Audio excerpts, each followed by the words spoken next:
जय हिंद सभी को। स्वागत है आप सभी का फिर एक बार मेरे साथ सीखने को कुछ नया। इस बार मैं आपके सामने लेके आया हूँ स्पोर्ट्स ट्रेनिंग, और मैं कोशिश करूँगा कि स्पोर्ट्स ट्रेनिंग से संबंधित हर एक चीज़ आपको सिखा दूँ। पूरा का पूरा साइंटिफिक कंसेप्ट है, समझना है। अगर आपने समझ लिया तो फिर आप इस कंसेप्ट का प्रयोग करके क्वेश्चन आंसर्स को सॉल्व कर सकते हैं, अपना नंबर स्कोर कर सकते हैं। चलिए पढ़ना शुरू करते हैं। देखिए, स्पोर्ट्स ट्रेनिंग यानी कि खेल प्रशिक्षण, मैंने आपके लिए बिल्कुल ही साधारण और ऐसे शब्दों का प्रयोग किया है जो आप डायरेक्ट ही देख करके लर्न कर लोगे।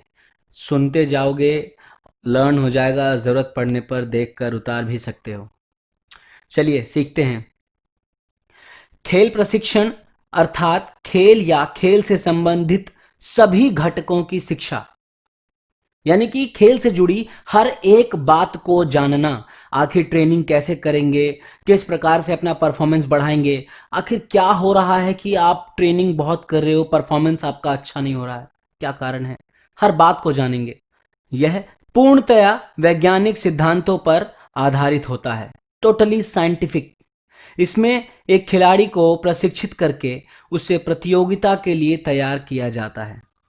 एक खिलाड़ी को ट्रेन करना है और उसे कंपटीशन के लिए बिल्कुल रेडी करना है। खेल प्रशिक्षण में एक खिलाड़ी अपने फिजिकल और मेंटल फिटनेस को सुधारता है। स्पोर्ट्स ट्रेनिंग कोई ले रहा है, इसका मतलब क्या, वो फिजिकल फिटनेस को भी सुधारेगा और मेंटल फिटनेस को भी। कैसे, सब धीरे धीरे आगे जानेंगे। फिजिकल फिटनेस तो सुधरता ही है, पर स्पोर्ट्स ट्रेनिंग करके जब वो कंपटीशन वगैरह में पार्ट्स लेता है, गेम्स वगैरह को खेलता है, फेस करता है चुनौतियों को, तो मेंटल लेवल भी सुधरता है, यूनिटी बनती है, मेल मिलाप बढ़ता है, सोशल कंसेप्ट अच्छा होता है, बहुत सारी चीज़ें हैं। तो कंपोनेंट्स ऑफ फिजिकल फिटनेस अगर हम जाने तो फिजिकल फिटनेस के कौन कौन से कंपोनेंट होते हैं। दो मेन कंपोनेंट होते हैं। एक होता है परफॉर्मेंस रिलेटेड फिटनेस कंपोनेंट, यानी कि प्रदर्शन से संबंधित। परफॉर्मेंस रिलेटेड का मतलब प्रदर्शन से संबंधित, यानी कि एक व्यक्ति का प्रदर्शन किन किन कंपोनेंट्स पे निर्भर करेगा, यानी कि उसकी किन किन विशेषताओं पे निर्भर करेगा। किन किन पे निर्भर करेगा, उसकी स्पीड पे, उसकी एजिलिटी पे। स्पीड माने उसकी गति, कितनी तेज है उसकी गति, वो कितना धीरे है कितना तेज है, इस बात पे निर्भर करेगा कि उसका परफॉर्मेंस कैसा होगा। उसकी एजिलिटी यानी कि उसकी चपलता कैसी है। इनके बारे में अभी आगे हर एक चीज के बारे में जानेंगे हम। पावर, कितनी ताकत है उसके अंदर। बैलेंस एंड कोऑर्डिनेशन, यानी कि संतुलन और सामंजस्य, यानी कि तालमेल कितना अच्छा है। और रिएक्शन टाइम कितना बेहतर है उसका, यानी कि रिएक्शन टाइम तो जितना कम होता है उतना ही बढ़िया होता है। समझे, बाकी चीजें जितनी ज्यादा उतनी अच्छी, रिएक्शन टाइम जितना कम उतना बढ़िया। फिर देखिए, दूसरा है हेल्थ रिलेटेड फिटनेस कंपोनेंट्स। बोला ना, दो पार्ट्स में बांटा गया है फिजिकल फिटनेस को। एक है परफॉर्मेंस रिलेटेड और एक है हेल्थ रिलेटेड। हेल्थ रिलेटेड यानी कि स्वास्थ्य से संबंधित। और देखो, स्वास्थ्य से संबंधित का मतलब है कि ये एक खिलाड़ी के लिए भी आवश्यक है और एक ऐसे व्यक्ति के लिए जो खेल से नहीं जुड़ा है, बिल्कुल एक कॉमन मैन, बिल्कुल एक आम आदमी जिसका फिजिकल फिटनेस और ट्रेनिंग से कोई वास्ता नहीं है, उसके अंदर भी ये फिटनेस कंपोनेंट्स होने चाहिए। क्योंकि हेल्थ तो सबके लिए जरूरी है, चाहे वो खिलाड़ी हो या ना हो। हाँ, परफॉर्मेंस की बात करें, अगर ग्राउंड पे परफॉर्मेंस देना है, परफॉर्मेंस की बात करें तो वो सिर्फ खिलाड़ी को चाहिए, इसीलिए ये चीज़ें परफॉर्मेंस रिलेटेड हैं। और अगर हेल्थ की बात करें तो वो खिलाड़ी को भी और जो खिलाड़ी नहीं है उसको भी। तो क्या क्या है हेल्थ रिलेटेड। कार्डियोवास्कुलर एंडोरेंस सबसे ऊपर लिखा है मैंने, क्योंकि सबसे इंपॉर्टेंट है। हृदय संवाही क्षमता, यानी कि एक व्यक्ति के कार्डियोवास्कुलर एंडोरेंस कितनी बढ़िया, यानी कि हृदय की क्षमता कितनी बढ़िया है। तो जितना बढ़िया कार्डियोवास्कुलर एंडोरेंस होगा उतनी ही अच्छी उसकी हेल्थ होगी। स्ट्रेंथ, ताकत। फ्लेक्सिबिलिटी, लचकता। और बॉडी कंपोजिशन। बॉडी कंपोजिशन का मतलब होता है कितना उसके शरीर में मांस है और कितना उसके शरीर में चर्बी। तो देखिए बॉडी कंपोजिशन क्या होता है इसके बारे में मैं पहले भी बता चुका हूँ। बीएमआई निकालने के लिए जब मैंने समझाया था, क्लास 12th में टॉपिक है, उसमें मैंने समझाया था। अगर आपको नहीं पता तो प्लीज़ मेरी प्लेलिस्ट को जा करके देखिए और बॉडी कंपोजिशन के बारे में डिटेल स्टडी करिए। यहाँ मैं आपको बता दूं, बॉडी कंपोजिशन का मतलब शरीर पे कितना मांस है और कितनी चर्बी, ये कहलाता है बॉडी कंपोजिशन। तो जाहिर सी बात है, अगर शरीर पे आपके लीन मास कम है, चर्बी बहुत ज़्यादा है, तो इसका मतलब आपकी हेल्थ अच्छी नहीं है। इसीलिए तो इसे हेल्थ रिलेटेड फिटनेस कंपोनेंट में डाला गया है। देखिए स्पीड, एंडोरेंस, स्ट्रेंथ, फ्लेक्सिबिलिटी और कोऑर्डिनेशन, इन पांचों को मोटर योग्यता भी कहा जाता है। क्या? Motor components of a body. क्या? स्पीड यानी कि गति, एंडोरेंस यानी कि सहन शक्ति, स्ट्रेंथ यानी कि ताकत, फ्लेक्सिबिलिटी यानी कि लचकता और कोऑर्डिनेशन यानी कि आपसी सामंजस्य, तालमेल। शरीर का एक अंग का दूसरे अंग के साथ, आंख का हाथ पैर के साथ, कान का, मतलब आपस में शरीर के अंगों का तालमेल, दैट इज कोऑर्डिनेशन। विशेष ध्यान रखना है आपको, स्वास्थ्य संबंधित फिटनेस घटकों की आवश्यकता सभी व्यक्तियों के लिए होती है, चाहे वो खिलाड़ी हो या एक सामान्य व्यक्ति। इसमें से सबसे महत्वपूर्ण कार्डियोवास्कुलर एंडोरेंस होता है, जबकि परफॉर्मेंस संबंधित फिटनेस घटकों की आवश्यकता सिर्फ एक खिलाड़ी को होती है। खास ख्याल रखना है आपको कि इनमें से कोई भी मोटर एबिलिटी, जो अभी आपने ऊपर पांचों देखी, कोई भी अकेले विकसित नहीं होती। एक योग्यता हमेशा दूसरी योग्यताओं के साथ विकसित होती है। आप अगर चाहोगे कि सिर्फ स्पीड या सिर्फ एंडोरेंस या सिर्फ स्ट्रेंथ या सिर्फ फ्लेक्सिबिलिटी या सिर्फ कोऑर्डिनेशन अलग अलग विकसित हो, कभी पॉसिबल नहीं है। अगर आप स्पीड की ट्रेनिंग करोगे तो हो सकता है एंडोरेंस भी विकसित हो, स्ट्रेंथ विकसित हो। देखिए मैं आपको अच्छे से समझाता हूँ। ये देखिए, आप देख के समझ पा रहे होगे। अगर कोई व्यक्ति एरोबिक एंडोरेंस की ट्रेनिंग करता है, आप देख पा रहे होंगे, तो उसके साथ साथ उसका स्ट्रेंथ एंडोरेंस भी विकसित होता है और स्पीड एंडोरेंस भी विकसित होता है। अगर कोई व्यक्ति मैक्सिमम स्ट्रेंथ की ट्रेनिंग करता है तो उसके साथ साथ उसका स्ट्रेंथ एंडोरेंस भी विकसित होता है और इलास्टिक स्ट्रेंथ भी विकसित होता है। अगर कोई व्यक्ति मैक्सिमम स्पीड की ट्रेनिंग करता है तो उसकी इलास्टिक स्ट्रेंथ भी विकसित होती है और स्पीड एंडोरेंस भी विकसित होता है। फ्लेक्सिबिलिटी और कोऑर्डिनेशन एक साथ विकसित होते हैं और इन सभी से जुड़े हुए हैं। तो आप देख रहे हो ये इंटर रिलेशनशिप है पांचों मोटर कंपोनेंट्स के बीच। कोई भी कंपोनेंट अकेले विकसित नहीं होता। एक की ट्रेनिंग करोगे तो ऑटोमेटिकली दूसरा या तीसरा अपने आप विकसित होने लगता है। आप ये चार्ट देख रहे होंगे तो आपको और अच्छे समझ में आएगा। देखिए स्ट्रेंथ है, स्ट्रेंथ से एंडोरेंस भी विकसित होगा और स्पीड भी विकसित होगी, और स्पीड करोगे तो स्पीड से स्पीड एंडोरेंस भी जुड़ा है, स्ट्रेंथ से मैक्सिमम स्ट्रेंथ भी जुड़ा है, स्ट्रेंथ से मस्कुलर एंडोरेंस भी जुड़ा है, इसी स्ट्रेंथ से एजिलिटी भी जुड़ा है। ठीक है ना? आप देखो मैक्सिमल स्ट्रेंथ की ट्रेनिंग करोगे तो आपकी पावर विकसित हो जाएगी, और पावर विकसित होगी तो एजिलिटी भी विकसित हो जाएगी। इसी मैक्सिमल स्ट्रेंथ की ट्रेनिंग से आपकी मैक्सिमल स्पीड भी विकसित हो जाएगी, और मैक्सिमल स्पीड विकसित हुई तो आपकी स्पीड एंडोरेंस भी विकसित हो जाएगी। समझ रहे ना? एंडोरेंस करने का मतलब है कि आपकी मस्कुलर एंडोरेंस भी विकसित होगी, आपकी एरोबिक एंडोरेंस भी विकसित होगी, आपकी एनारोबिक एंडोरेंस भी विकसित होगी, और एनारोबिक एंडोरेंस विकसित होगी तो इसका मतलब है स्पीड एंडोरेंस भी विकसित होगी। कंफ्यूज होने की जरूरत नहीं है। जब आप कंसेप्ट को समझ जाओगे ना तो आपको अपने आप समझ में आ जाएगा। ये चीज ध्यान रखिए, स्पोर्ट्स ट्रेनिंग कभी भी रट के करने की चीज नहीं है। आपको इसको समझने के लिए दिलो दिमाग में बिठाना होगा। आपको इमेजिन करना होगा कि आप अपनी पावर विकसित कर रहे हो, या आपको इमेजिन करना होगा कि आप डंबल उठा के अपनी स्ट्रेंथ विकसित कर रहे हो तो आपका क्या क्या विकसित हो जाएगा। आप फुटबॉल के ग्राउंड पे स्प्रिंट मार रहे हो तो क्या क्या विकसित हो जाएगा। समझे? आपस में इंटर रिलेटेड है, सोचना पड़ेगा तब बात बनेगी। बारी बारी से सभी कंपोनेंट्स के बारे में जानते हैं। स्पीड यानी कि गति, इसका क्या अर्थ है? इसका अर्थ है कि किस दर से, दर मतलब रेट, किस रेट से एक एथलीट अपनी स्थिति बदलता है या कितने समय में कितनी दूरी तय करता है, उसे एथलीट की गति कहते हैं। गति एक प्राकृतिक मोटर योग्यता नहीं है, याद रखिएगा, नेचुरल या इनबिल्ट नहीं है। इसीलिए इसे निरंतर विकसित करना पड़ता है। आपको रेगुलर ट्रेनिंग करके अपनी स्पीड को विकसित करना पड़ेगा। रेगुलर ट्रेनिंग करोगे तभी जाकर के आपकी स्पीड और तेज और तेज और तेज होगी। देखते हो ना, कोई भी 100 मीटर की स्प्रिंट की टाइमिंग लगा रहा होता है, मान के चलो कोई 13 सेकंड में पार कर रहा है 100 मीटर, वो और मेहनत करता है, स्पीड बढ़ाता है, फिर उसकी टाइमिंग घटती है, 12 सेकंड आएगी, फिर और घटाएगा, 11:30, 11, 10, मतलब टाइमिंग घटाने के लिए स्पीड बढ़ानी पड़ती है, उसके लिए रेगुलर ट्रेनिंग करनी पड़ती है। एक एथलीट की स्पीड को 3 प्रकार से विभाजित किया गया है। क्या है? मैक्सिमम स्पीड, स्पीड एंडोरेंस और रिएक्शन टाइम। ये 3 मुख्य स्पीड विभाजित किए गए हैं। देखिए, मैक्सिमम स्पीड यानी कि अधिकतम गति, इसका अर्थ है कि एक एथलीट अपने मांसपेशियों का प्रयोग करके प्रारंभ से अंत तक अधिक से अधिक कितनी गति पैदा कर सकता है। यानी कि शुरू से लास्ट तक जब उसने ट्रेनिंग की तो शुरू की और तब से लेकर लास्ट तक मैक्सिमम कितनी गति पैदा की उसने, और वो पूरे टाइम में कभी भी हम देख सकते हैं।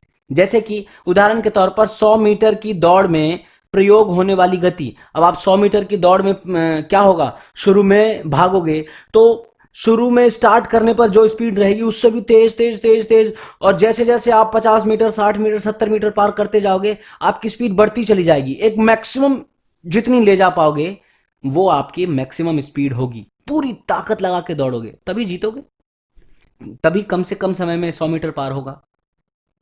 दूसरा है स्पीड एंडोरेंस, यानी कि गति सहन शक्ति, नाम से ही पता चल रहा है आपको, समझ में आ रहा होगा। इसका अर्थ है कि एक एथलीट अपनी मांसपेशियों का प्रयोग करके किसी निश्चित गति को कितने लंबे समय तक बरकरार रख सकता है। मतलब आपने एक निश्चित स्पीड ले ली, बहुत कम नहीं, थोड़ी ज्यादा ही, मीडियम पेस, जो भी लिया आपने, चलिए अगर आपने कम भी ली है तो वो आपकी सहन शक्ति है, आपने थोड़ी ज्यादा ली है तो वो भी आपकी सहन शक्ति है। तो जो स्पीड आपने ले ली वो स्पीड आप कितनी देर तक कंटिन्यू कर सकते हो? 10 मिनट तक, 5 मिनट तक, या 15-20 मिनट, आधे घंटे, या किलोमीटर के अकॉर्डिंग देखो तो 5 किलोमीटर, 10 किलोमीटर, 15 किलोमीटर, कितनी देर तक कैरी कर सकते हो? उदाहरण के लिए अगर 1500 मीटर या उससे ऊपर की दौड़ हुई तो उसमें क्या करना होता है, एक निश्चित गति पकड़नी होती है और वो गति बरकरार रखनी पड़ती है लास्ट तक। बल्कि हो सकता है लास्ट में बढ़ानी भी पड़ जाए, लेकिन कम नहीं करेंगे आप, वरना सब गड़बड़ हो जाएगा। तीसरा है रिएक्शन टाइम, यानी कि प्रतिक्रिया समय। इसका अर्थ क्या है प्रतिक्रिया का?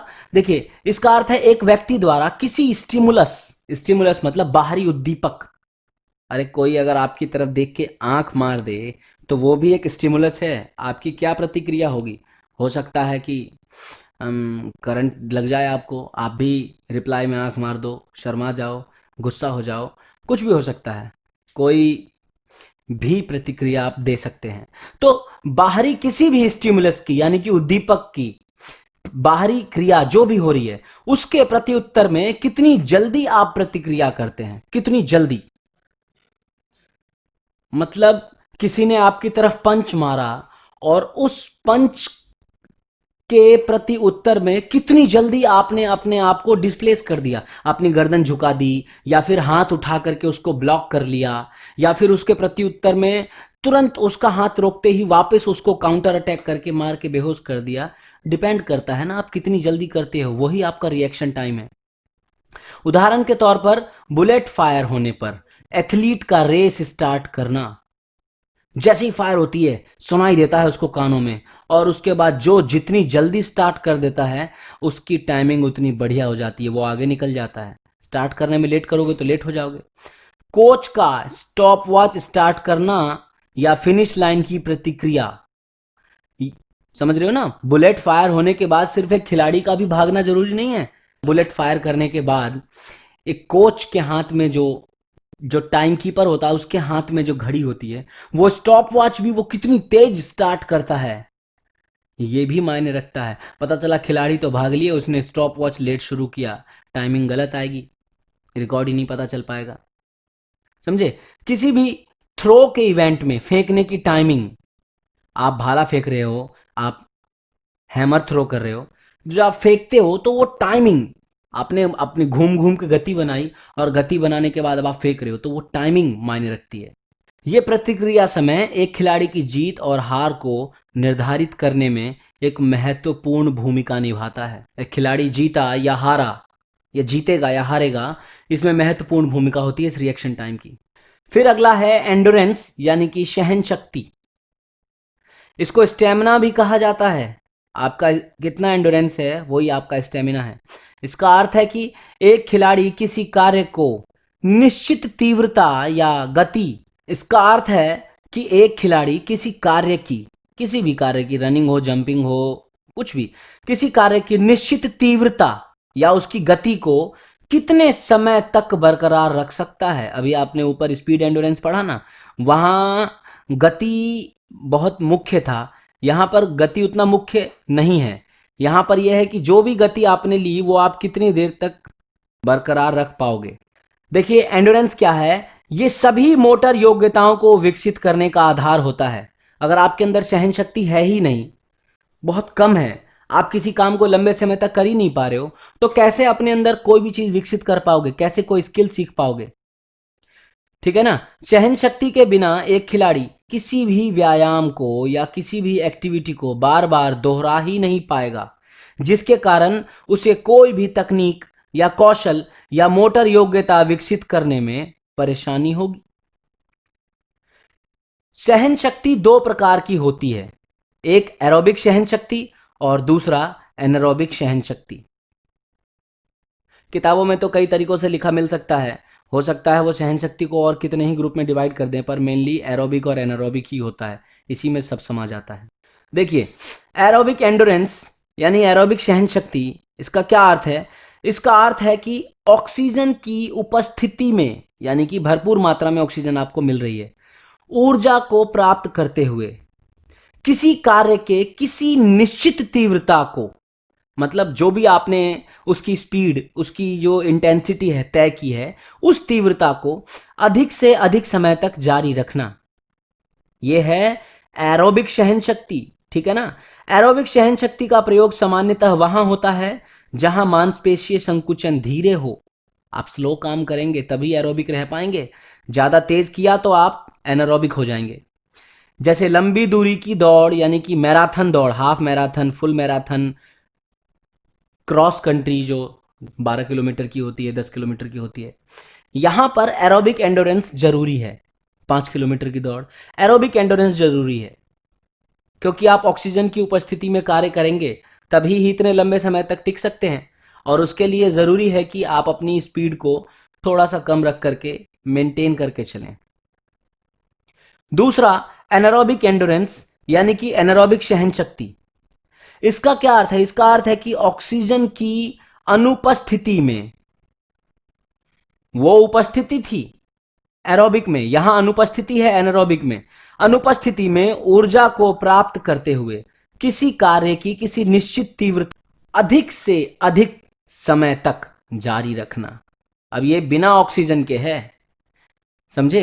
एनारोबिक सहन शक्ति का प्रयोग सामान्यतः वहां होता है जहां मांसपेशीय संकुचन, यानी कि मस्कुलर कॉन्ट्रैक्शन बहुत तेज हो, जैसे कि छोटी दूरी की दौड़, 100 मीटर की दौड़, 200 मीटर की दौड़ या 400 मीटर की दौड़, बॉक्सिंग है, किक बॉक्सिंग है, यहां पर एनारोबिक एंडोरेंस का प्रयोग होता है।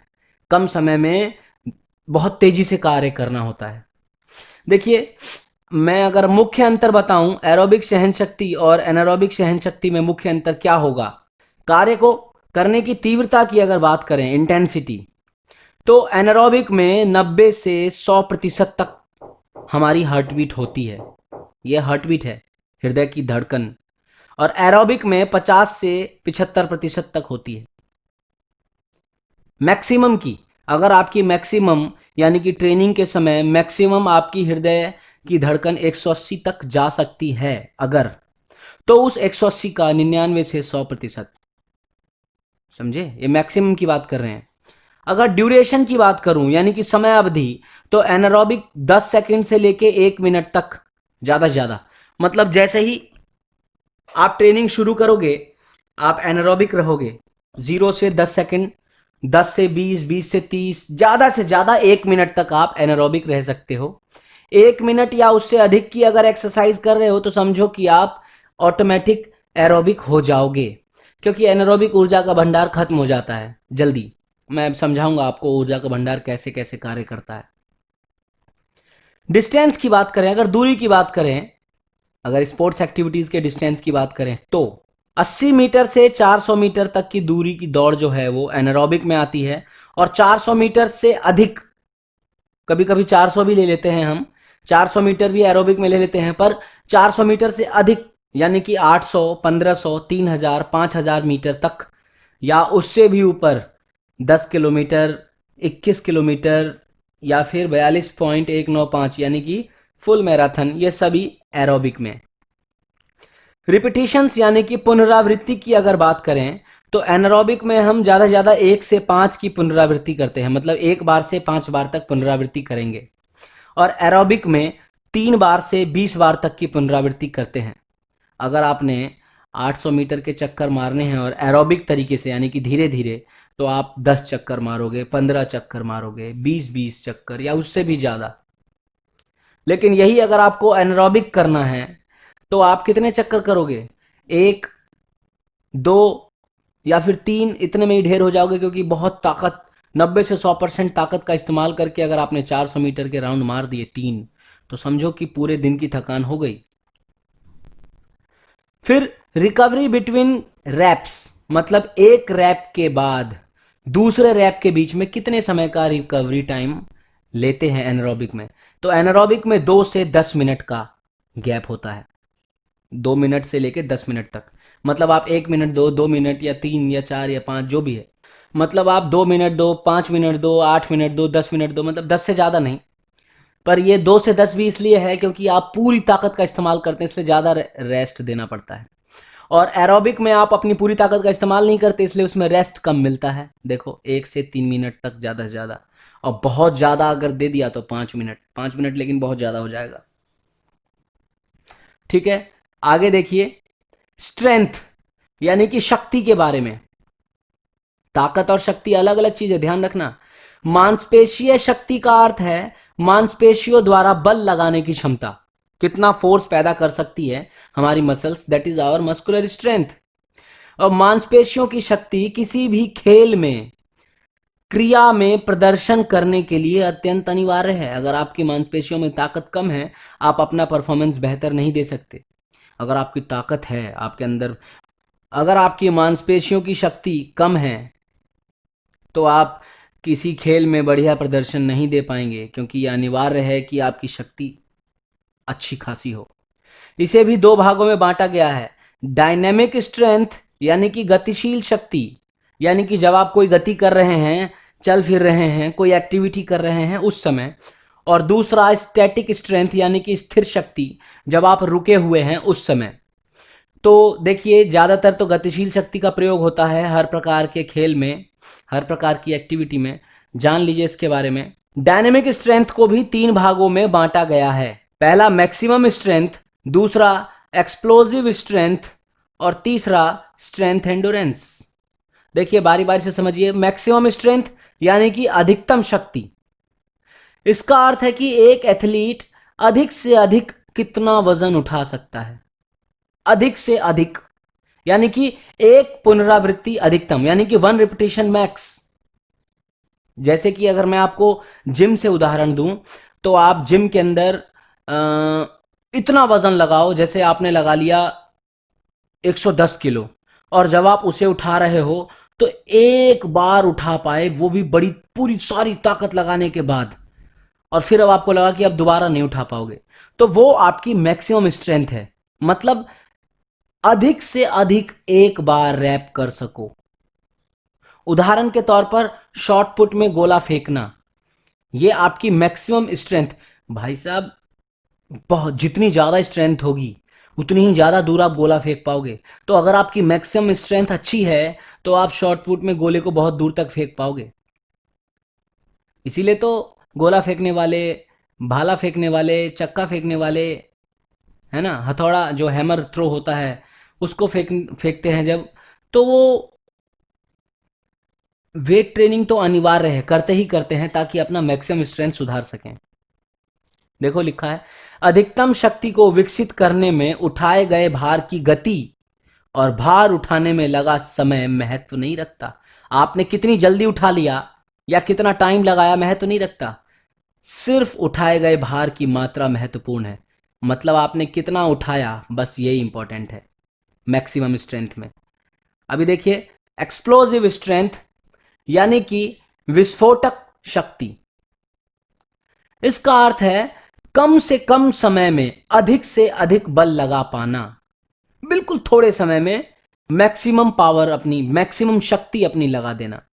उदाहरण के तौर पर स्प्रिंट स्टार्ट करना, जब आप 100 मीटर की दौड़ या 200 मीटर की दौड़ स्टार्ट करते हो, तो जो स्टार्ट होता है ना, स्टार्ट जितनी जोर से आपने धक्का दिया उतनी ही तेज आपको पिकअप मिल गया और आप फिर दूसरों से आगे निकलते चले जाओगे। आपका स्टार्ट खराब है तो फिर खराब। इसीलिए कहते हैं स्टार्ट और फिनिश बहुत बेहतरीन होना चाहिए, दोनों की ट्रेनिंग करनी पड़ती है बेहतरीन तरीके से।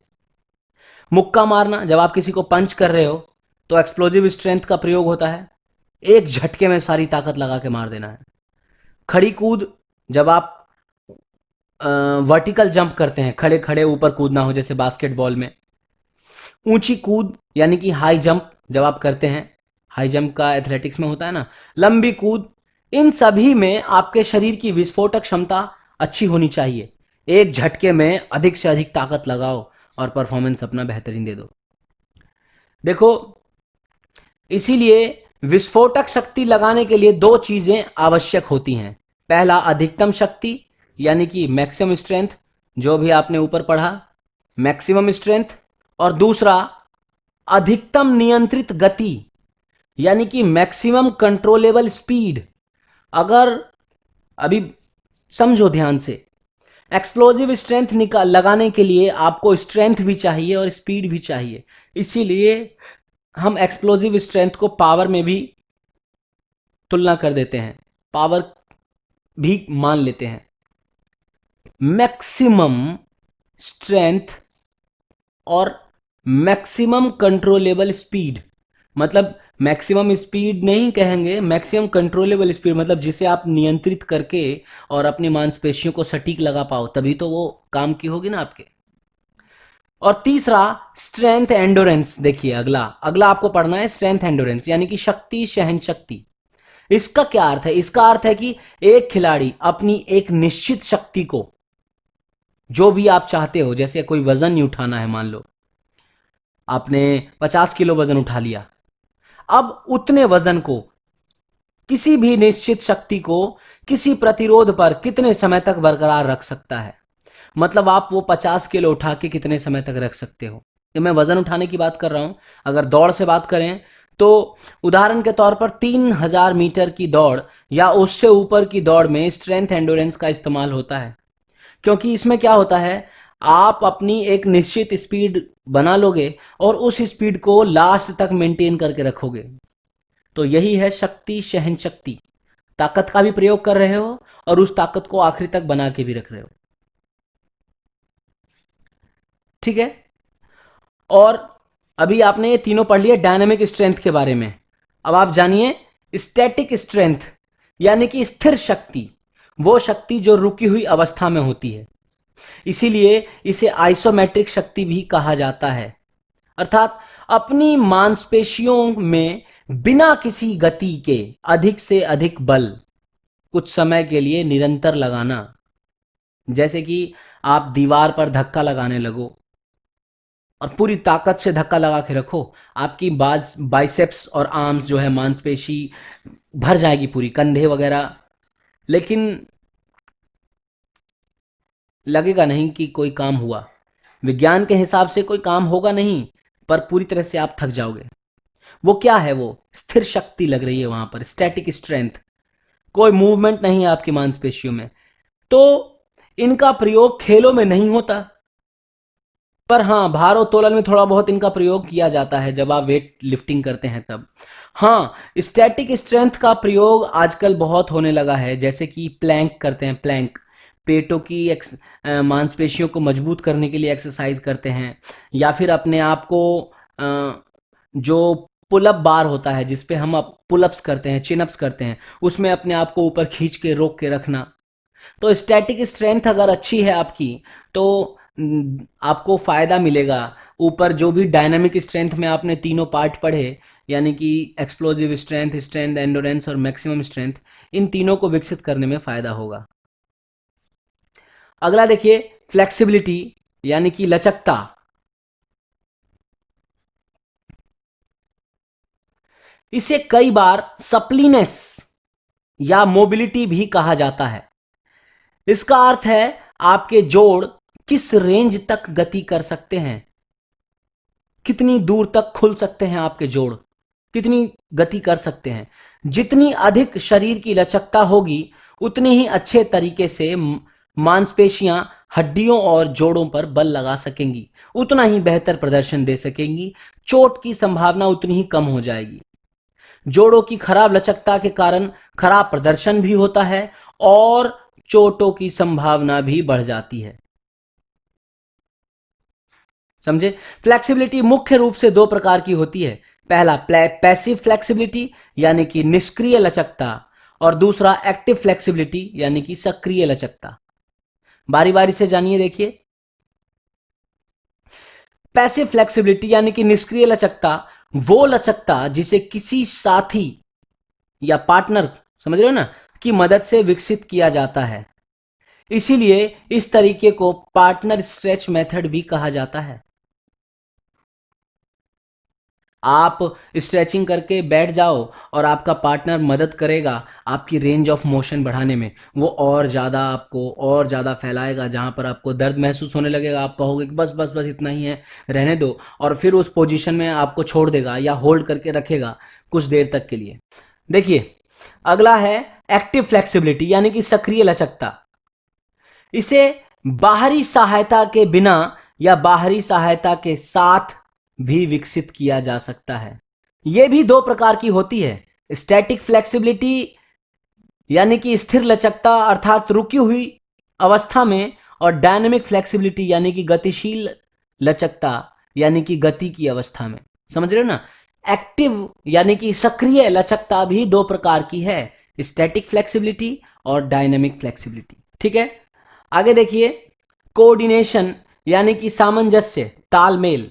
इसका अर्थ है मस्तिष्क और मांसपेशियों का तालमेल, ताकि खेल कौशल को और तकनीक का सबसे बेहतरीन प्रदर्शन हो सके। ऐसे एथलीट जिनका कोऑर्डिनेशन बढ़िया होता है वो दूसरों के मुकाबले नए कौशलों को आसानी से सीख लेते हैं, वो भी कम से कम प्रयास में और कम से कम चोट की संभावनाओं के साथ। सामंजस्य अच्छा होगा, आप अपने हाथ पैर आंख कान बिल्कुल अपनी पांचों इंद्रियों को सही से कार्य करा पाओगे, वो आपकी मांसपेशियों को सही से ऑर्डर देंगी, एक साथ तालमेल बैठेगा, चोट भी कम लगेगी, प्रदर्शन भी बेहतर होगा। एक बात ध्यान रखने की आवश्यकता है कि कोऑर्डिनेशन को विकसित करने का सबसे बेहतरीन समय होता है प्यूबर्टी, यानी कि 8 से 13 की उम्र, जो युवावस्था की उम्र होती है। इस उम्र को कौशल सीखने का स्वर्णिम समय कहा जाता है। इस उम्र में एक एथलीट अपने कैरियर के किसी भी पड़ाव के मुकाबले सबसे अधिक तेजी से कौशल सीख सकता है। मतलब अपने जीवन में जितना बेहतरीन 8 से 13 की उम्र में सीख पाएगा उतना और किसी उम्र में नहीं सीख पाएगा। परंतु यदि इसी प्यूबर्टी की उम्र में किसी एक विशेष कौशल में महारत हासिल कर ली तो गड़बड़ है। समझे? एक विशेष कौशल में महारत प्राप्त नहीं करनी चाहिए। ऐसा करने से एक एथलीट की कई अलग अलग आयामों में कौशल सीखने की प्रक्रिया कम हो जाती है। भाई, मल्टीपल टैलेंट होना चाहिए। मतलब अगर एक ही स्किल को या एक ही प्रकार के स्किल पे कमांड बनाने में लग गया तो वो दूसरे दूसरे स्किल्स पे उतनी अच्छी से कमांड नहीं बना पाएगा, और वो फिर उसके प्रदर्शन को, उसके टैलेंट को उभरने से रोकेगा। शोधों के अनुसार ऐसे खिलाड़ी जो बड़े कम उम्र में किसी एक विशेष कौशल में महारत प्राप्त कर लेते हैं उनमें युवावस्था में चोटों की संभावना बढ़ जाती है, और जो खिलाड़ी प्यूबर्टी की उम्र में कई अलग अलग आयामों में कौशल सीखते हैं उनका खिलाड़ी के रूप में करियर आगे चलकर ज्यादा बेहतर होता है। ये सामंजस्य की बात कर रहा हूं मैं, कोऑर्डिनेशन की। तो देखिए, कोऑर्डिनेटिव एबिलिटीज यानी कि सामंजस्य संबंधी योग्यता कितनी होती हैं? 7 मुख्य योग्यताएं पढ़नी है आपको सामंजस्य से संबंधित, पहला है ओरिएंटेशन एबिलिटी, यानी कि अनुस्थापन योग्यता। इसका अर्थ है शरीर को समय और गुरुत्वाकर्षण के अनुकूल बनाना, अर्थात गुरुत्वाकर्षण अथवा किसी भी गतिशील वस्तु, आप जहां खेल रहे हैं वहां के खेल के उपकरण, खेल के मैदान आदि के अनुरूप अपने आप को अनुकूल बना लेना। जहां भी जाओगे, जिस भी मैदान में या जिस भी इक्विपमेंट्स के साथ खेलने को मिले, उसके साथ एडजस्ट करके अपना बेहतरीन प्रदर्शन देना, दैट इज ओरिएंटेशन एबिलिटी। फिर दूसरा है कपलिंग एबिलिटी, यानी कि संयोजन क्षमता। अपना प्रदर्शन बेहतरीन करने के लिए एक से अधिक शारीरिक अंगों को एक साथ संयोजित करके प्रयोग करना। अगर आप 2 या 3 अंगों को एक साथ बेहतरीन तरीके से प्रयोग कर पाओगे तो आप ज्यादा बेहतर खिलाड़ी हो, ज्यादा बेहतर प्रदर्शन दोगे। जैसे मुक्केबाजी करते समय ये हाथ दिखाया, दूसरे हाथ से मार दिया, समझ रहे हैं? कुश्ती करते समय, जिम्नास्टिक में या ज्यादातर टीम खेलों में इस योग्यता का होना बहुत कारगर साबित होता है। रिएक्शन एबिलिटी, यानी कि प्रतिक्रिया योग्यता, पहले भी पढ़ चुके हैं, अभी आपने पढ़ा, उसी से संबंधित है थोड़ा बहुत। किसी भी संकेत या क्रिया के प्रत्युत्तर में तुरंत और प्रभावी ढंग से क्रिया करना, that is reaction ability.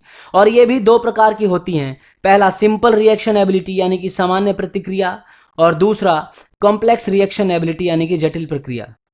Complex reaction ability यानी कि जटिल प्रतिक्रिया। देखो, जब किसी संकेत या क्रिया का पहले से पता हो तो उस पर दी गई प्रतिक्रिया सामान्य प्रतिक्रिया कहलाती है। जैसे कि स्प्रिंट दौड़ की शुरुआत करनी है आपको और गन तैयार है फायर होने के लिए, और जैसे ही बुलेट फायर की जाती है, फायर होते ही वो संकेत आपकी खोपड़ी में पहुंचेगा और आप फटाफट से भाग लोगे। लेकिन जब कोई संकेत या क्रिया अप्रत्याशित हो, जिसके बारे में पहले से पता ना हो कि अब क्या होगा, जिसकी कोई जानकारी ना हो, उसके प्रति प्रतिक्रिया जो होती है वो जटिल प्रतिक्रिया कहलाती है। जैसे कि फुटबॉल या बास्केटबॉल में किसी प्रतिद्वंदी खिलाड़ी का सामना करना, क्रिकेट में बैट्समैन द्वारा गेंद मारना। अगला है बैलेंस एबिलिटी, यानी कि संतुलन योग्यता।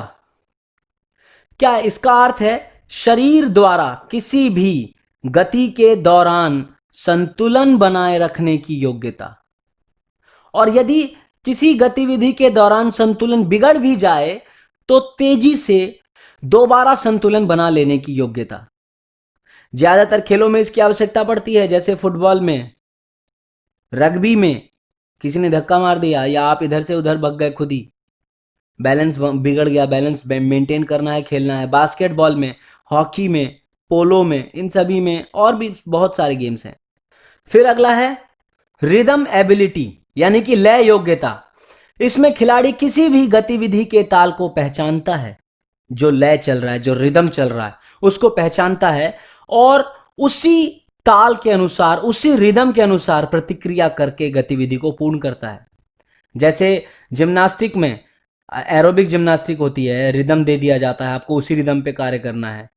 गोताखोरी में या फिगर स्केटिंग में, जिसमें कोई आकार या आकृति बना दी जाती है फर्श पर और आपको स्केटिंग करके वो आकृति कंप्लीट करनी होती है, ठीक है ना। गोताखोरी या सिंक्रोनाइज्ड तैराकी, तैराकी का एक रूप होता है जिसमें लय दिया जाता है, रिदम दिया जाता है, उस रिदम से तैराकी पूरी करनी होती है। फिर छठा है एडेप्टेशन एबिलिटी, यानी कि अनुकूलन योग्यता।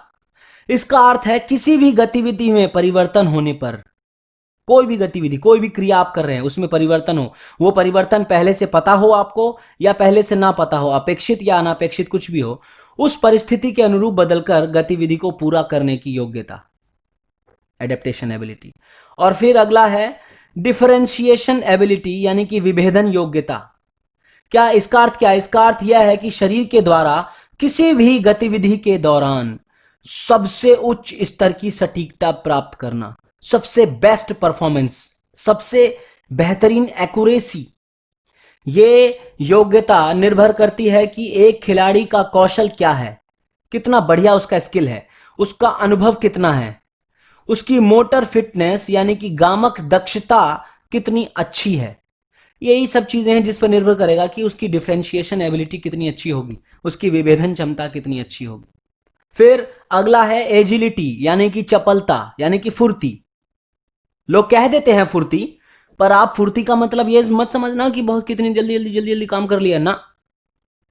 शरीर की वो योग्यता जिसमें शरीर जल्दी जल्दी अपनी स्थिति या अपनी दिशा बदल सके। जैसे आप फुटबॉल में देखो, बॉल आगे ले जा रहे हैं, आगे ले जा रहे हैं, अचानक से रोक के बॉल पीछे खींच ली, फिर अचानक से रोक के बॉल आगे ले ली, ये सब एजिलिटी है। बास्केटबॉल में देखो, आगे दिखाते हैं, पीछे निकाल देते हैं, पीछे दिखा के आगे निकाल देते हैं, गोल कर देते हैं अपना, बास्केट कर देते हैं अपना। खो खो में खो खो में जरूरत पड़ती है चपलता की, जल्दी जल्दी दिशा परिवर्तित करके भागना होता है रनर को भी, चेजर को भी। तो बहुत सारे गेम हैं जिनमें चपलता की बहुत जरूरत है, हॉकी में। फिर अगला है पावर, यानी कि ताकत। क्या ये दो घटकों का मिला जुला रूप है? पहले बताया मैंने, ताकत क्या है? बल और गति, जो मैंने बताया था अभी आपको पीछे जब मैं आपको स्ट्रेंथ पढ़ा रहा था। मैक्सिमम स्ट्रेंथ, स्ट्रेंथ एंडोरेंस और एक्सप्लोजिव स्ट्रेंथ। तो एक्सप्लोजिव स्ट्रेंथ एक तरीके की ताकत है, बल गुणा गति। फिर है कार्डियोवास्कुलर एंडोरेंस, यानी कि हृदय संवाही सहन शक्ति। इसे एरोबिक फिटनेस या स्टेमिना के रूप में भी जाना जाता है। इसका अर्थ है हृदय और रक्त वाहिकाओं की कार्यकारी क्षमता, कितना बेहतर आपके हार्ट और आपके ब्लड वेसल्स कार्य कर रहे हैं। शरीर की वो योग्यता जिसमें वो लगातार लंबे समय तक बिना थके व्यायाम कर सके, उसे हृदय संवाही सहन शक्ति कहते हैं, कार्डियोवास्कुलर एंडोरेंस। फिर है बॉडी कंपोजिशन, बता ही दिया था मैंने आपको। इसका अर्थ है कि शरीर में मांसपेशी और वसा का वितरण कितना है, यानी कि कितना आपका फैट है, चर्बी है, और कितना आपका लीन मास है, मसल है। अर्थात देखो, शरीर में कितना मांस है और कितनी वसा। इसके अंतर्गत शरीर का आकार, जैसे लंबाई, चौड़ाई, ऊंचाई, मोटाई आदि सभी सम्मिलित होते हैं। निर्भर करेगा ना इन चीजों पर, लंबाई, चौड़ाई, मोटाई, ऊंचाई, इन सभी चीजों पर निर्भर करता है बॉडी कंपोजिशन। तो आपने स्पोर्ट्स ट्रेनिंग में परफॉर्मेंस रिलेटेड फिटनेस, यानी कि प्रदर्शन से संबंधित घटक, और हेल्थ रिलेटेड फिटनेस, यानी कि स्वास्थ्य से संबंधित घटक के बारे में पढ़ लिए और जान लिया आपने पांचों मोटर कंपोनेंट्स के बारे में, उनके पार्ट्स के बारे में। अभी आपको पढ़ना है types of training method, training के तरीकों के बारे में। कौन सा मेथड आपको स्ट्रेंथ देगा, कौन सा मेथड आपको एंड्योरेंस देगा, सब मतलब स्पेसिफिक ट्रेनिंग्स के स्पेसिफिक मेथड्स के बारे में हमें पढ़ना है। तो चलिए पढ़ना शुरू करते हैं। Types of training method. Training करने के कई तरीके होते हैं। हर तरीका शरीर के सभी मोटर एबिलिटीज, यानी कि गामक योग्यताओं पर थोड़ा थोड़ा प्रभाव देता है, परंतु हर ट्रेनिंग का तरीका किसी विशेष गामक योग्यता को विकसित करने का कार्य करता है, जिसका विवरण आप नीचे पढ़ेंगे। सबसे पहले एरोबिक एंडोरेंस ट्रेनिंग। एरोबिक सहन क्षमता को विकसित करने के लिए उपयोग किए जाने वाले ट्रेनिंग के तरीके निम्नलिखित हैं। देखिए, पहला कंटिन्यूअस ट्रेनिंग, इसे पेस ट्रेनिंग या थ्रेशोल्ड ट्रेनिंग भी कहा जाता है। ये नाम यहाँ ध्यान रखेंगे, इन्हीं नामों से प्रश्न पूछ दिए जाते हैं, एक नंबर मिल जाता है और या चला जाता है, ध्यान रखेंगे। इसमें व्यायाम निरंतर एक निश्चित गति के साथ किया जाता है। लगभग आप मान के चलिए अधिकतम हृदय दर 60 से 80% तक रहना चाहिए। जो एक ट्रेनिंग करने वाले का, एक खिलाड़ी का जो हार्ट रेट होगा, वो मैक्सिमम का 60 से 70 से 80% के आसपास रहना चाहिए। इसे कम से कम 20 मिनट से लेकर 2 घंटे तक या उससे भी अधिक तक लगातार किया जाता है, लगातार। इसमें कोई आराम का समय नहीं दिया जाता। बहुत ही थोड़े उपकरणों की आवश्यकता होती है। वजन घटाने और एरोबिक फिटनेस के लिए काफी अच्छा तरीका होता है ये। इसका प्रयोग विशेषकर लंबी दूरी के धावक, जैसे क्रॉस कंट्री या हाफ या फुल मैराथन आदि के खिलाड़ी करते हैं। यह तरीका फुटबॉल, हॉकी जैसे जोरदार खेलों की ट्रेनिंग के लिए अच्छा नहीं होता। ये सिर्फ और सिर्फ लॉन्ग रनिंग वालों के लिए, marathon, half marathon, full marathon, इन सब के लिए अच्छा होता है। आप समझ के चलिए ना, मान के चलिए मैं खुद एक ट्रेनर हूँ और मेरे पास कोई एथलीट आता है क्रॉस कंट्री की ट्रेनिंग के लिए, 10 किलोमीटर की उसको रेस करनी है, तो मैं उसे क्या कहूँगा, कई तरीके हैं, देखिए आप अभी आगे समझेंगे, कई तरीके हैं। मैं उसे कहूँगा कि ये 400 मीटर का ट्रैक है, आज तुम्हें इसके 10 चक्कर लगाने हैं। शुरू में उससे 2 लगवाऊंगा, फिर 4, फिर 8, फिर 10, फिर 15, फिर 20, फिर 40-40 चक्कर तक बढ़ा सकते हैं। क्योंकि अगर 10 किलोमीटर की रेस कवर करनी है तो उसे कम से कम प्रैक्टिस के दौरान 15 किलोमीटर, 18 किलोमीटर, 20 किलोमीटर की ट्रेनिंग करनी होगी।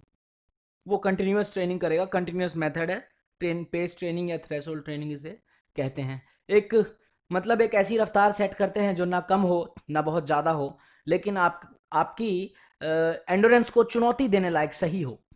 हर व्यक्ति अपनी एंडोरेंस की चुनौती देने लायक रफ्तार को पहचानता है, उसे पता है कि क्या धीरे है, क्या तेज और क्या सही। दूसरा, फार्टलेक ट्रेनिंग, इसे टेम्पो ट्रेनिंग या स्पीड प्ले भी कहते हैं। इसे गोस्टा होमर ने 1937 में दिया था, ज़्यादा प्रचलित है इसलिए किसने दिया उसका नाम लिख दिया मैंने। इसमें भी व्यायाम लगातार किया जाता है, लेकिन व्यायाम की तीव्रता और प्रकार इसको बदलते रहते हैं, कभी तेज कभी धीरे, और थोड़े टाइप्स भी बदल देते हैं। जैसे थोड़ी जॉगिंग के बीच में एक छोटी सी स्प्रिंट लगा दी 50 मीटर की या 40 मीटर की, फिर धीरे धीरे चलने लगे, फिर बीच में थोड़ा सा जंप एंड हॉप करने लगे, फिर थोड़ा पेस और बढ़ा दिया, मतलब कभी स्पीड ज़्यादा कर दिया, कभी स्पीड को कम। तो इसीलिए इसको टेम्पो ट्रेनिंग या स्पीड प्ले कहते हैं।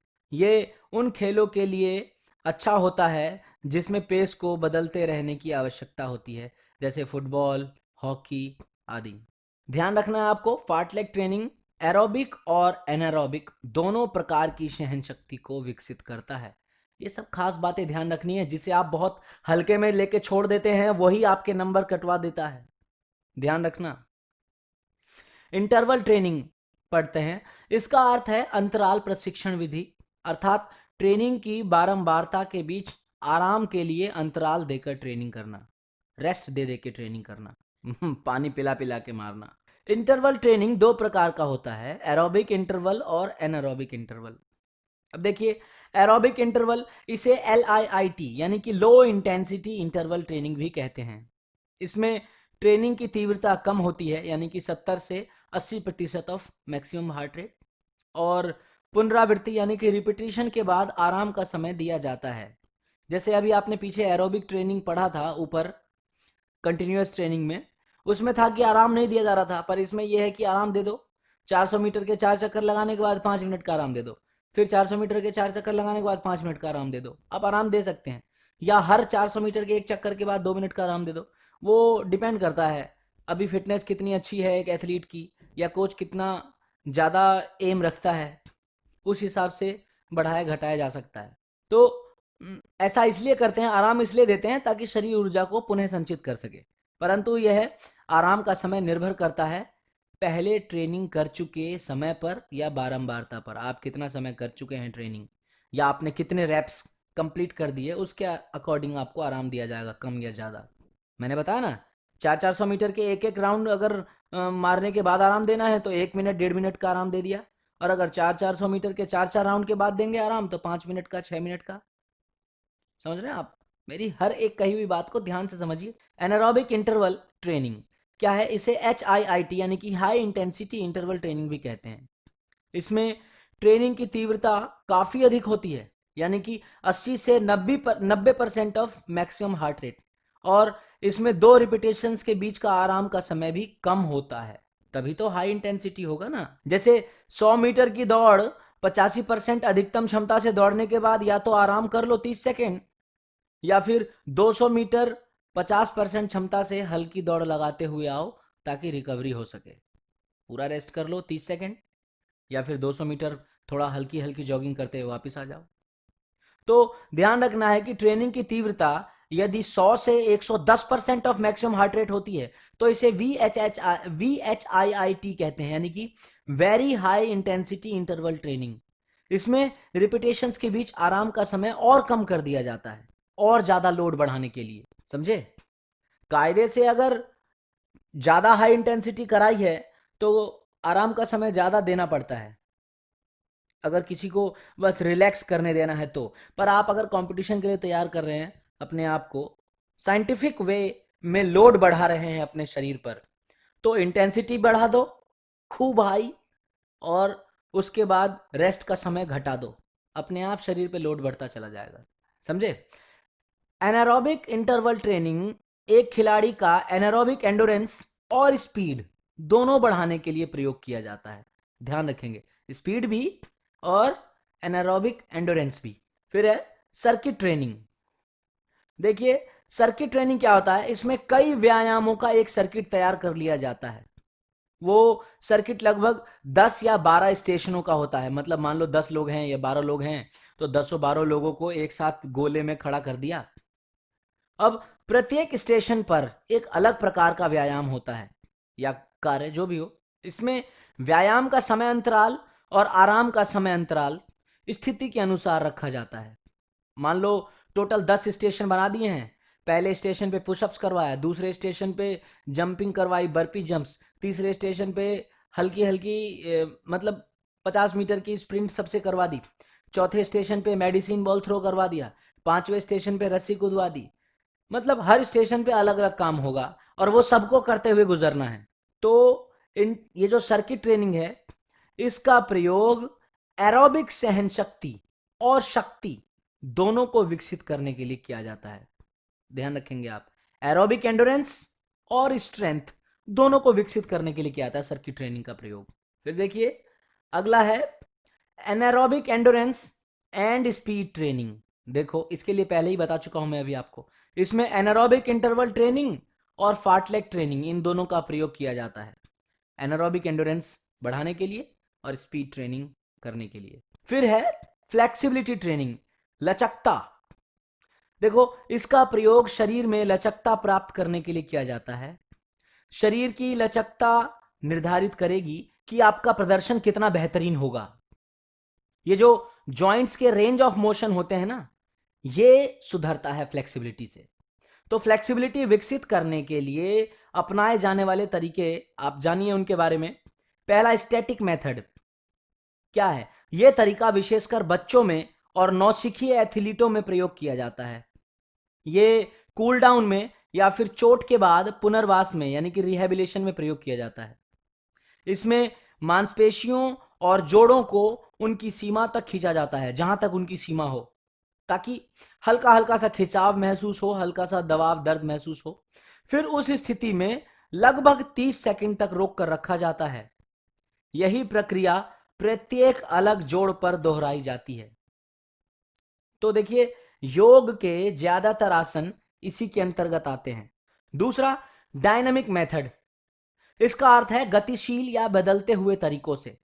इसमें एक नियंत्रित गति का प्रयोग करते हुए मांसपेशियों को फैलाया और सिकोड़ा जाता है, लेकिन मांसपेशियों का खिंचाव जोड़ों की सीमा यानी कि रेंज ऑफ मोशन से अधिक नहीं होना चाहिए। ये वार्म अप प्रक्रिया में भी प्रयोग किया जाता है, क्योंकि यह खेल की क्रियाओं जैसा ही होता है, जैसे कि पीटी एक्सरसाइज। आप जितनी भी पीटी एक्सरसाइज करते हो, वो सारा डायनामिक स्ट्रेचिंग मेथड में आता है, गति के साथ स्ट्रेचिंग हो रही है। फिर है बलिस्टिक मेथड, झटके से। समझ रहे हो ना? झटके से। यह एक रिस्क वाला तरीका होता है। इसे उच्च स्तर के एथलीट प्रयोग करते हैं, हाई लेवल एथलीट्स जो होते हैं। इसमें एक प्रकार की गति का प्रयोग किया जाता है और ये मांसपेशियों के जो खिंचाव होता है जोड़ों की सीमा से अधिक, थोड़ा सा अधिक किया जाता है। इसमें रेंज ऑफ मोशन से अधिक खींचा जाता है जोड़ों को। इस तरीके के प्रयोग से लचकता, जो फ्लेक्सिबिलिटी है शरीर की, वो स्टैटिक और डायनामिक तरीकों के मुकाबले जल्दी बेहतर हो जाती है। लेकिन सावधानी ना रखने पर इसमें चोट लगने की संभावना बढ़ जाती है, क्योंकि हम झटके से कर रहे हैं काम। कैसे? झटके से। और झटका ध्यान से नहीं रखोगे तो क्या होगा? खिंचाव होगा, मांस खिंच सकता है, फट सकता है। तो ध्यान रखना है कि इस तरीके का प्रयोग वो खिलाड़ी करते हैं जो अपना मायोटेटिक स्ट्रेच रिफ्लेक्स अच्छा करना चाहते हैं। मायोटेटिक स्ट्रेच रिफ्लेक्स क्या होता है?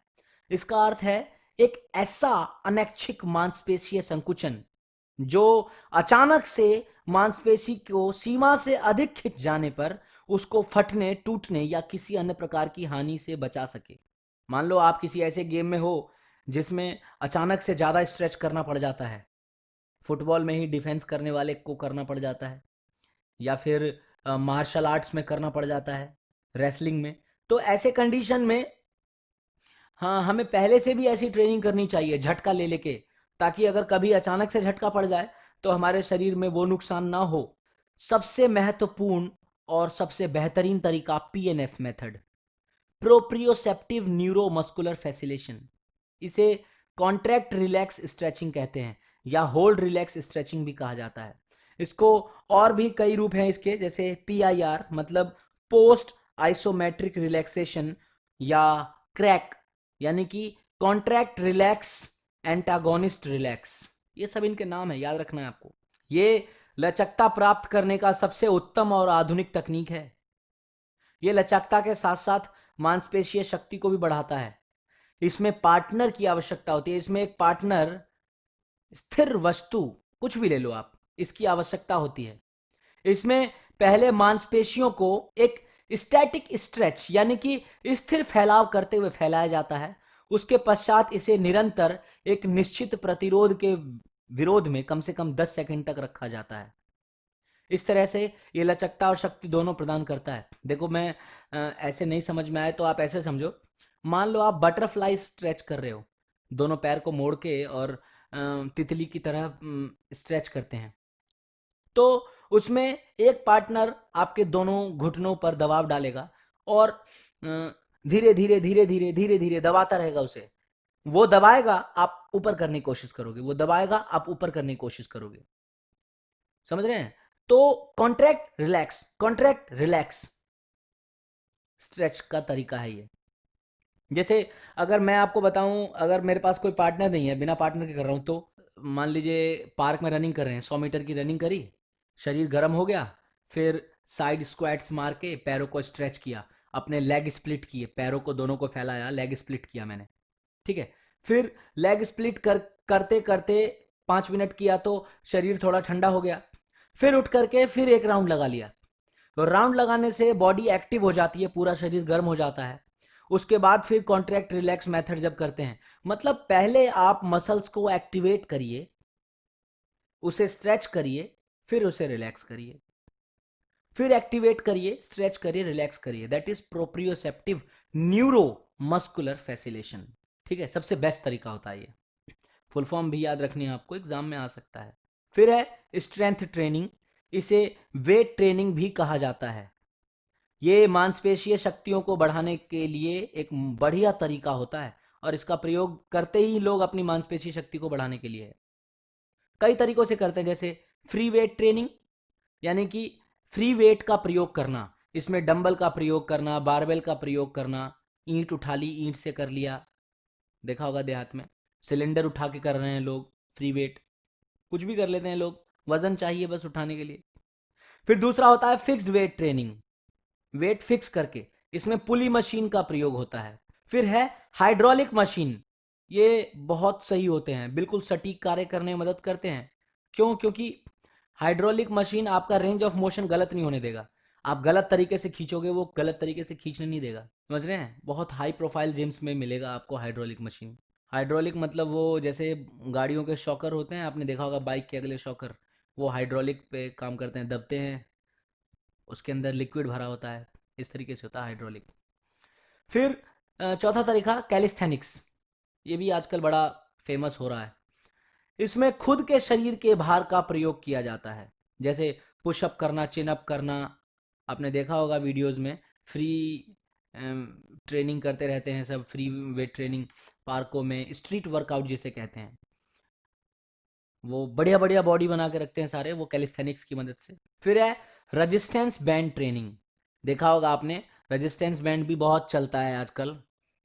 इसमें इलास्टिक बैंड का प्रयोग किया जाता है, और ये सबसे सुलभ और आसान तरीका है, क्योंकि इलास्टिक बैंड को आसानी से मोड़ माड़ के जेब में धर लो, बैग में धर लो, कहीं भी ले जाओ, कहीं भी ले आओ, और वहीं ट्रेनिंग कर लो जहां मर्जी।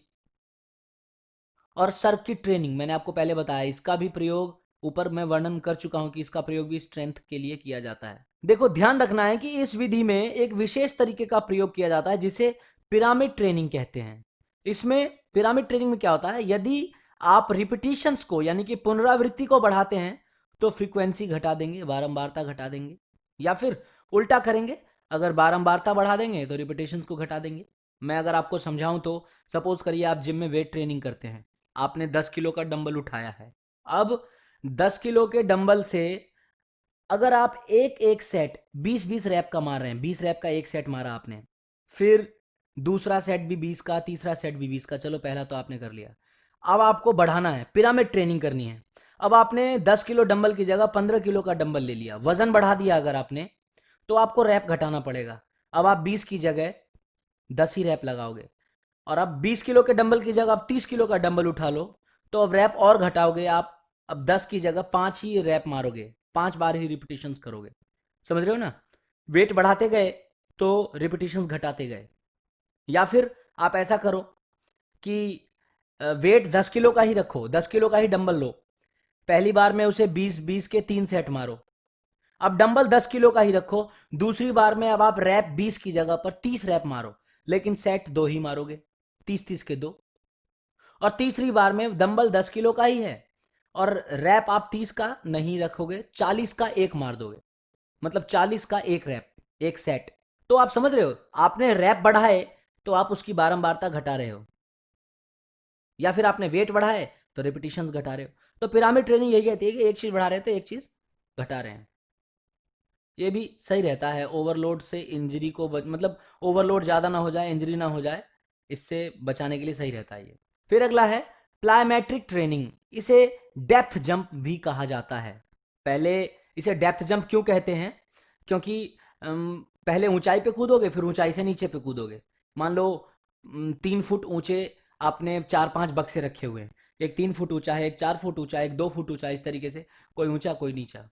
अब आप पहले ऊंचे बक्से पे कूदो, फिर नीचे कूदो, फिर ऊंचे बक्से पे कूदो, फिर नीचे कूदो, फिर ऊंचे बक्से पे कूदो, फिर नीचे कूदो। तो इसीलिए इसे डेप्थ जंप कहा जाता है। इसका प्रयोग शरीर की विस्फोटक शक्ति यानी कि एक्सप्लोजिव स्ट्रेंथ को विकसित करने के लिए किया जाता है। एक्सप्लोजिव स्ट्रेंथ यानी कि पावर भी, स्पीड भी और स्ट्रेंथ भी, तीनों चीज, तीनों का मेल। इसमें लकड़ी या ईंट के कई ब्लॉक्स होते हैं जो एक दूसरे से ऊंचाई में भिन्न भिन्न होते हैं। अगर आप ऊंचाई में भिन्न ना रखो, शुरुआत में आप एक ही ब्लॉक रख लो, उसी पे बार बार ऊपर नीचे कूद लो, बाद में आप अलग अलग ऊंचाई के ब्लॉक्स रख लो, आप अपने आप को चुनौती देना चाहते हो तो।